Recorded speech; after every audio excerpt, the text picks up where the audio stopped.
Hello there, welcome to our channel Logging Apps again. Hope you're doing fine. I'm back with another tutorial video, and today I'll be showing you how to hide your Snapchat story from someone on your Snapchat account. And now without further ado, let's dive right into the video. But before that, don't forget to like, subscribe and hit that bell icon for more videos. Now to hide the Snapchat story from your Snapchat account, let's go to our Snapchat app first.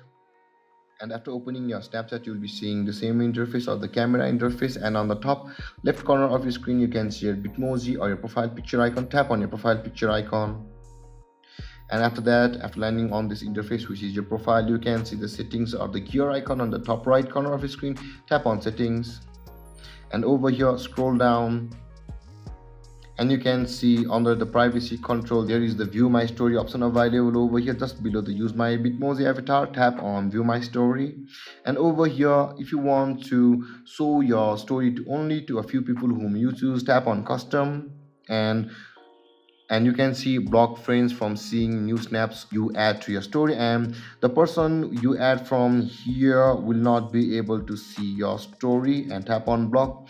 Now your story can be only seen by the people who you choose, and these people will not be able to see your story on your Snapchat. And there guys, this is how you hide your Snapchat story from someone or block friends from seeing your stories on Snapchat app. And if you have any confusions or questions regarding the topic, don't hesitate to comment in the comment section below, and don't forget to like, subscribe and hit that bell icon for more videos. Thank you for watching guys. Peace.